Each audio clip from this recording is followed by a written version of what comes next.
moved throughout the city. It's also doing traffic clearance.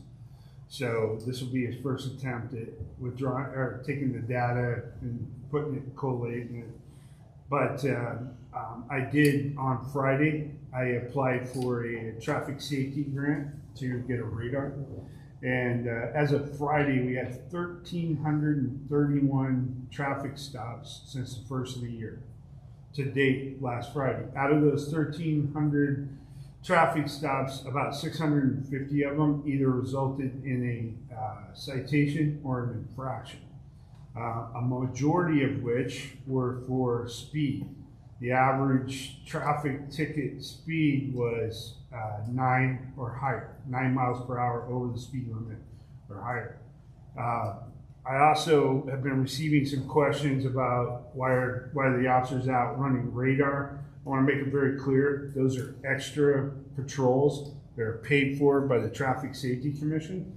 They do not affect the patrol schedule. There's still an officer doing the patrol, 2 officers still doing the patrol. The others are overtime shifts paid for by the Traffic Safety Commission to have them out there. And obviously, there's a need.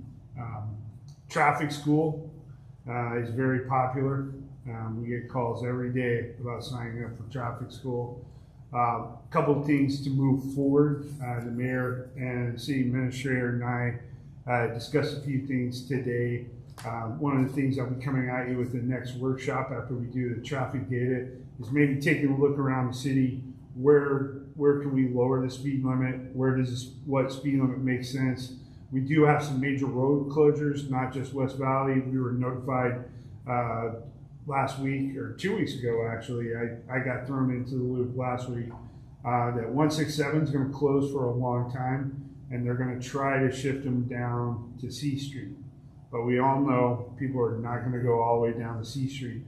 So traffic's going to increase through town. So we're creating this culture where or this atmosphere where we're going to be here, we're going to hold the line, and we're going to make sure people drive safely through our community.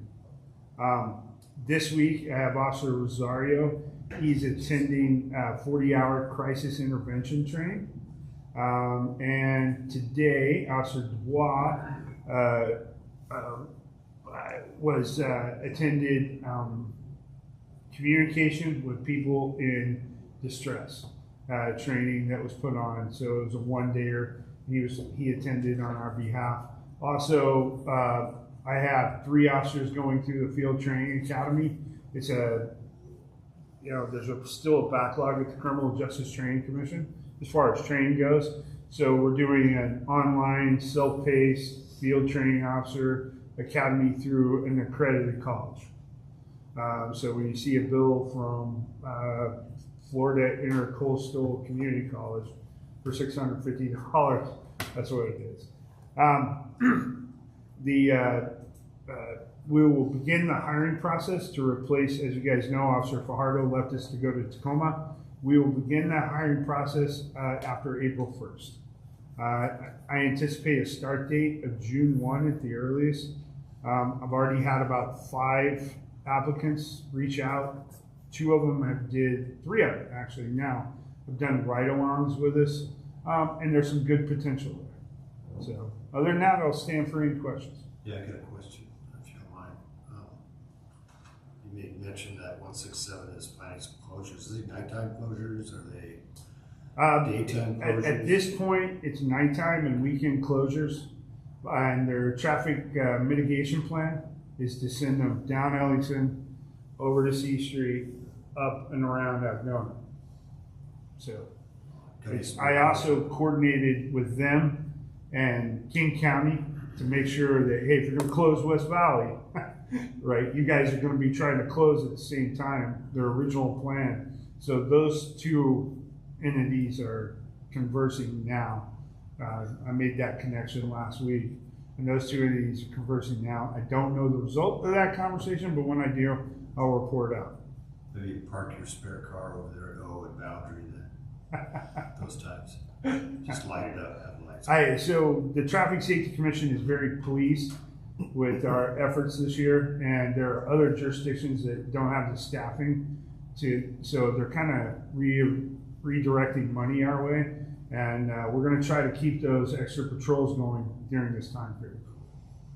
So you make mention of boundary and traffic stops on boundary? Yeah, so there was some on social media, and I'll just address it here, and I'll also address it, on our social media page, which is it's not where the stop ends up, it's where the stop occurred, where the violation was witnessed. Second, we have a mutual aid or a reciprocity agreement with the City of Auburn. We are commissioned statewide. We went to the statewide academy. Our commissions are statewide commissions. So if we witness an incident occur in our presence, we can take action. It's discouraged, obviously, because I don't want people taking action for minor stuff off duty. However, if they're assigned to a traffic emphasis, our job is to keep the community safe and do some education and possible enforcement. And so I want to make it very clear that the boundary, it's called Boundary Road for a reason. But if the violation occurred in Algona, we can stop them in Auburn. And half the boundaries Algona as well. Correct. It goes right down the middle. That is correct.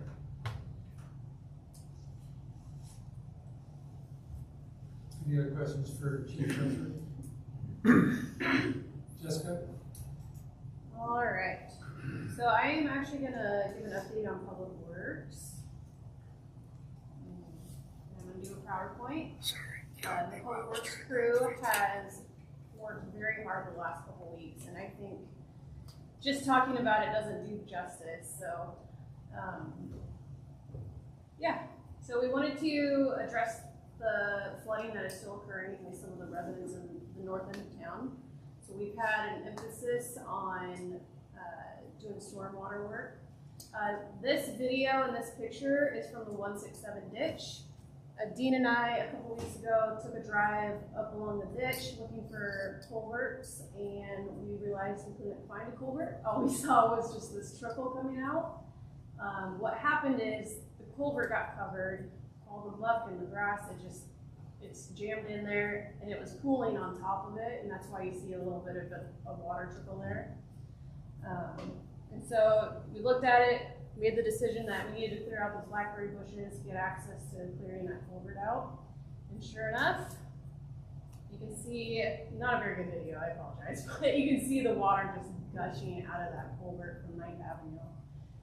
Those catch basins along 9th Avenue North, they were nearly to the top of the grates, and when they made this move, the water level in those catch basins went 2 to 3 feet down. Even more on top of the water in the catch basins going down, the resident off 9th Avenue and Algona Boulevard, I'm sure all of you are aware her yard is constantly full of water, probably for 3 to 4 years now. So this is a before picture. This is literally within the hour. Got the yard back. Yep, she got her yard back. It's just a little trickle of water along the ditch on the side there. You can't see it in this, but there's ducks sitting in the little ditch that's left there. So she was extremely happy. Further down 9th Avenue, former Mayor Hill's house, constantly flooded in that portion of his yard. Same day, it went down drastically. The ditch in front of this house, the guys have been doing awesome, working on maintaining it. They're not quite done yet. They should, by the end of the week, be done doing maintenance on it and putting the erosion blankets down, and things are moving. So we're really excited about it. The other area on 9th is this property owner put in an illegal driveway, which ended up covering up one of our culverts. As soon as we got that illegal driveway removed, exposed the culvert, and you can see where that arrow is, both sides of the culvert, the water is draining into it. And this was just today? Today, yeah. They should be able, by the end of this week, to have this ditch complete with the erosion blankets and all that. I'm really excited. The guys have been working so hard on it. Water's moving. It's pretty cool seeing all their hard work working out.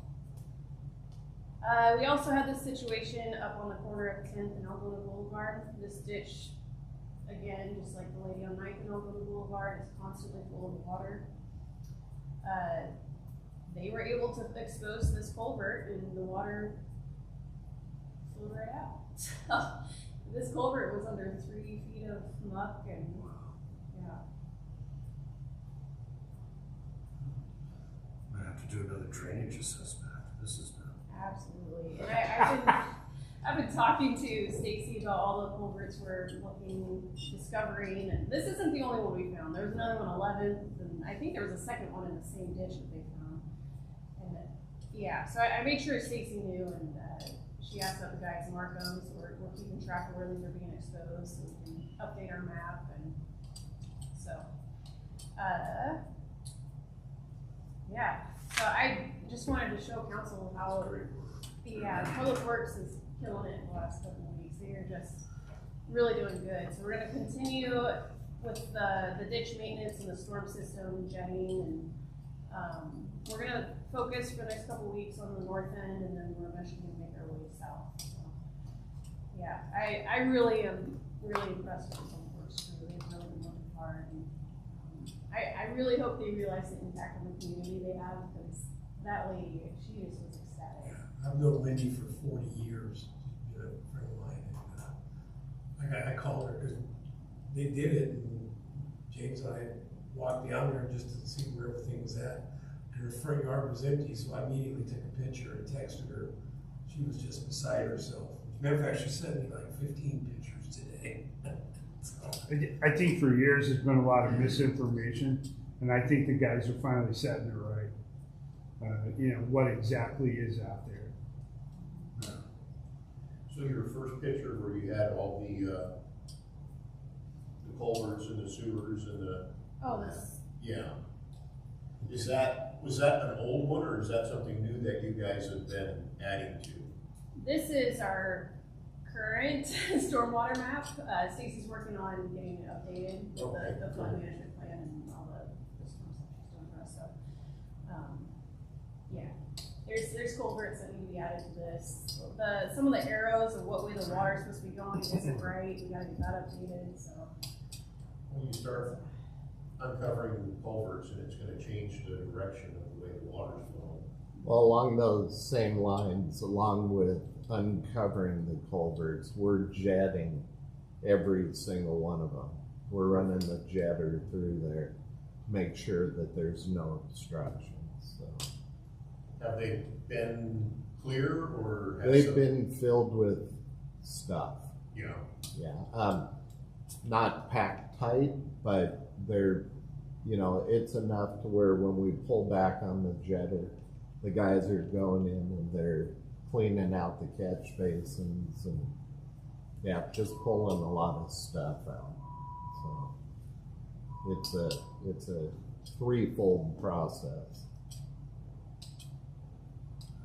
That's good. That's what we've been after for years. Thank you. yeah, absolutely. Admin-wise, the new website, they are in the quality assurance phase, so we should have it up and running and training complete for May 1st. So really looking forward to getting that done. Our new phone system, there's been a supply delay.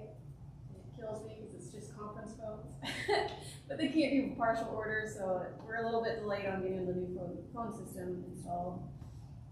Finance committee, Tara already sent over the time studies, and so starting April 1st, it will be Dana and Julie doing the time studies and get an updated allocation for indirect costs. What am I forgetting? Oh, events. We have Easter coming up on Saturday. We also have our recycling event April 20th from 7 to 3 here in the parking lot behind City Hall. We also have the fishing rodeo in May. We actually just started recently Y12SR yoga every Tuesday night. It is open to anybody and everyone. Starts at 6:30. Right now the Y is doing open swim from 11 to 1. There was some confusion about residents not being able to go use it. Gary got that sorted away. So Algona residents are are welcome to go take advantage of that. What day is that? Saturdays. All Saturdays or just this Saturday? I think it's Saturdays for the month of through April. I will find out. Right. I believe it's for a month. The Y has also been doing after school healthy meals and activities every day. That has been a great program. The kids have been very involved in it. On Sundays, we have a small church renting facility. So we have a regular renter, which is just great for the community center being used. The sound garden is installed, and Gary's working on developing the area with more garden spaces, and he actually has some King County grant funds coming in to help expand it. Other than that, How about the website? yes, it is May 1st. We should have it up and running. It's in the assurance phase. Quality assurance phase. So what we see now is going to be different. Okay. What about Channel 21? Never mind. Sure. That's okay. Yeah, that's all I got. Thank you, Jessica. I met with a couple companies to discuss hiring an outside service who would come to our location to perform maintenance work on our equipment for public works. There are 3 reasons for doing this. Because of the variety of equipment, it is important to have a company that has multiple technicians that are trained to maintain them. Also, consistent records when and what was serviced, which we do not have and have not had, and I've asked for a couple of years. So I've selected one of the companies. They're currently working on, they did a couple services last week. We have a Kubota tractor that we've had sitting down there for 5 years, and ends up that this company came in familiar with Kubota tractors. It's got to be split in half because we installed the seal backwards, and then we're going to put it on the. We're going to ask you guys to take it off the replacement list. We were able to get it fixed fairly inexpensively, and instead of having to buy another tractor, so for $2,000, we'll have a Kubota tractor with a backhoe. It's got a post hole digger. It's got there's 4 or 5 pieces of equipment on it. A backhoe. So we're excited to get that back this week. Most importantly, I think it's important that our team be out working and cleaning ditches and working with our constituents around town to take care of the problems. Maintenance is important. Then there's things that they're not experienced. I mean, they can do minor maintenance, but we need somebody to do consistent big maintenance. Attended King County Councilmember Von Reichenbauer's Good Eggs. The speaker was King County Executive Dal Constantine.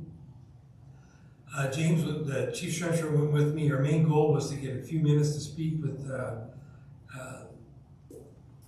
Executive Constantine, in which James knew him, and we were able to talk to him, see what we can get about getting this ditch cleaned out and going north. And we're working on some things. That's our biggest problem, is that ditch stops when we quit cleaning. That thing used to run all the way north, so we're working hard. I've got some things in the works, hopefully to get that freed up, get the other cities to clean that up for us. Attended a King County Public Health briefing. King County Public Health is out of money. They're $50 million in the hole, and they're doing whatever they can to keep their services up. They got a tough road to hoe to get going again.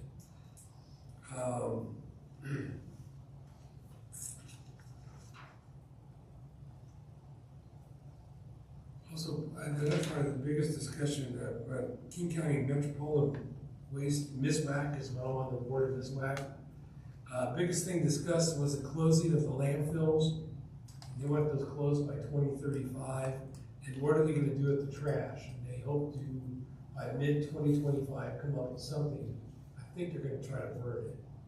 That's where they're going to head. But, and then I think I've already talked about 40% increases in trash hauling. And that's coming from King County, not just waste management. That's all I have. Any other reports and questions I can answer?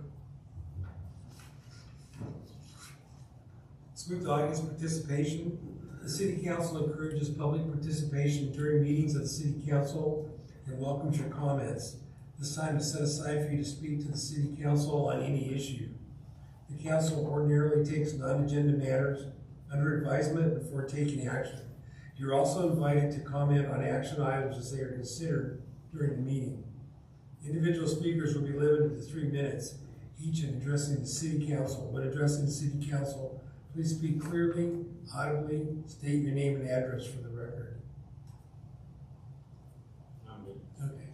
Anything online? No comments online. We'll move to discussion. Item A is ordinance number 1233-24, Zipley Fiber Franchise Agreement.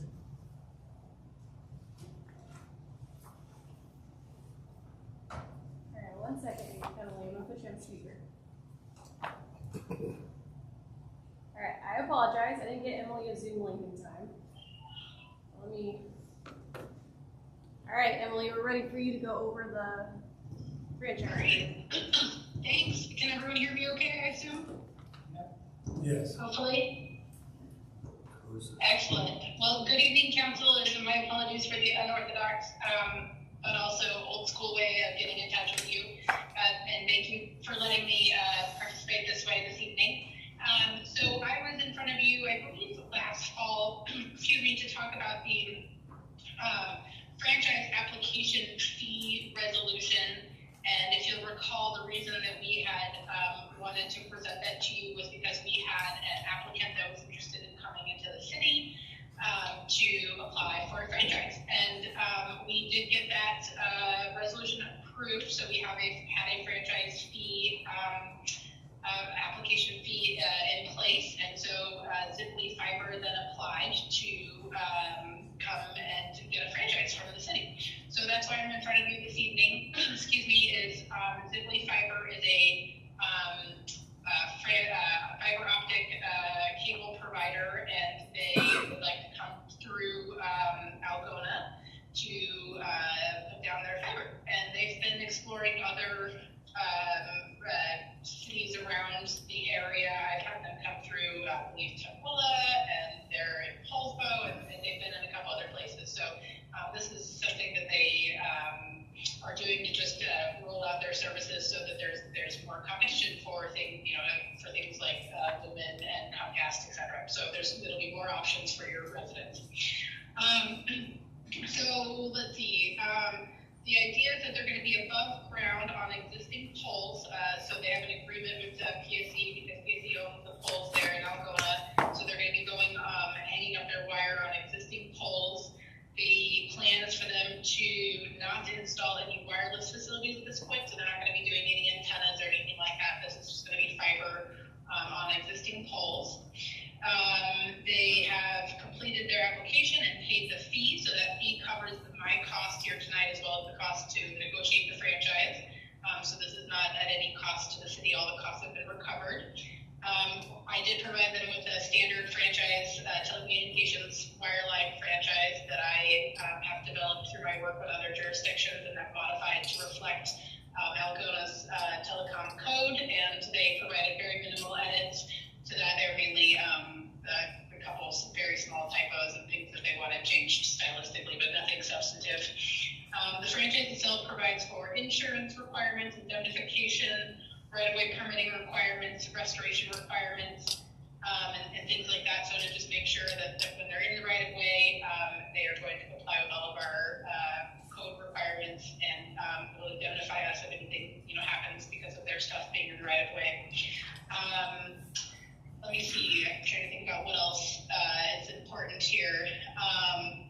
Franchises require 2 readings, so this one is a first reading to present the franchise to you and answer any questions, and then assuming there's no questions, we'd be bringing it back. I recommend that it would go on a consent calendar and then be approved to form at that point. So there is no assessment of a franchise fee under state law on telecommunications because they are covered under the telephone carve-out, so we can't assess them a franchise fee, but we can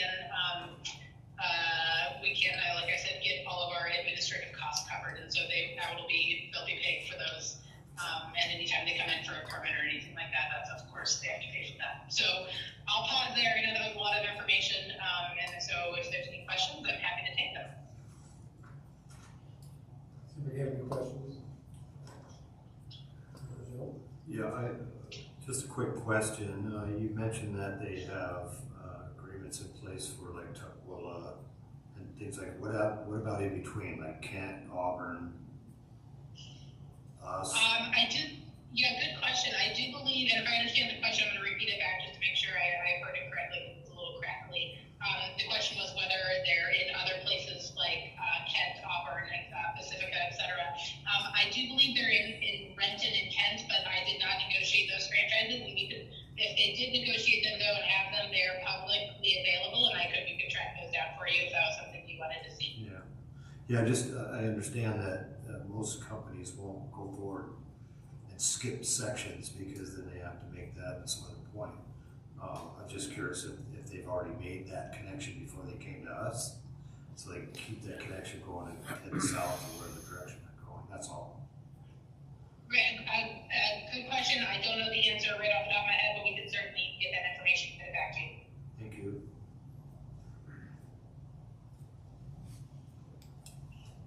All set, Jess. Thank you. All right, thank you, Emily. Thank you, Emily. All right, well, I will get that information and we'll bring it back and we'll put this on the consent calendar for your next regularly scheduled meeting. All right, thank you. Have a good night. Thanks, you too. Bye-bye. It'll be for second discussion next time, just to be clear. Sorry. It'll be for second touch next time. She's making it seem like we're gonna put it for passage, but Thank you. yeah, just wanna make sure you know that. I did look, by the way. Let's move on to discussion item B, ordinance number 1234-24, street racing. Good evening, council. This ordinance is to not last legislative session, but last year's legislative session. The law changed towards street racing, and this is to bring our city code in line with those law changes. What this ordinance does, it allows us to write an infraction for someone attending a street race. It allows us to create a zone, no racing zones. And if you read in there, I've designated boundary. That's a no racing zone. I've designated Algona Boulevard North as a no racing zone. Ellington to Pacific to the city limits, a no racing zone. It also allows a judge to issue, if we catch someone street racing, it allows a municipal judge to issue a no street racing order, stay out of no racing zones. So if they're even caught in the area, they can be cited. It also allows us to impound vehicles that are in attendance of street racing, just for the fact they're in attendance of a street racing. So this is first touch. Again, this is bringing it in line with state law. As you guys know, everyone here has been in town for a very long time and know that we're about to hit street racing season, and Milwaukee Boulevard North and Boundary will get busy. This just gives us another tool in the toolbox to allow us to keep our community safe. Again, first touch. Any questions? Is there any grants for posting signs and things like that? Or is that? I can ask the Traffic Safety Commission, and I'm glad you brought up the sign. We were selected to do the, it's called the smart sign. So if you're not wearing your seatbelt, it blasts a thing, hey, seatbelt, you need to be wearing your seatbelt. And oddly enough, we're going to put it up on the north end of town on Boundary. Or Algona Boulevard, excuse me. It'll actually detect that you're not. Correct. It's got AI on board. It's scary. We only have it for about 6 weeks, and then it's going to go to another jurisdiction. So just let me know when it's I'll go the other way. 6 weeks. Right. Thank you. Let's move on to discussion item C, King County Parks Capital Project Grant Agreement. All right, so this is for the $1 million from the King County Parks Grant Program for the Daly Hill Wetland Reserve. Nothing's changed. Nothing's changed.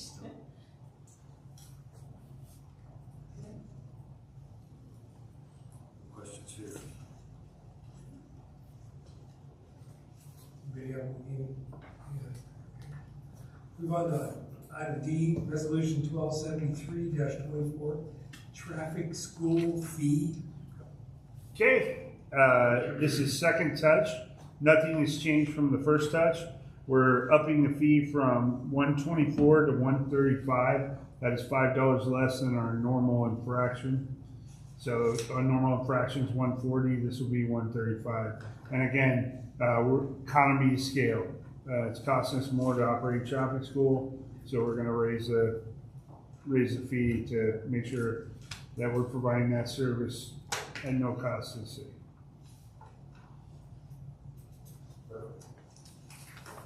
Second touch. Thank you, Chief. No comments? No new business? I have no old business. No ordinances and resolutions for us to pass. I do have an executive session pursuant to RCW 42.30.110 and RCW 42.30.110 1-I. The City Council will now convene an executive session for the purpose of evaluating the performance of a public employee and discussing potential litigation with legal counsel. The executive session is anticipated to last approximately 10 minutes unless extended by further announcement. The City Council may take action in open session when it reconvenes. For the record, I'll be shutting the video off.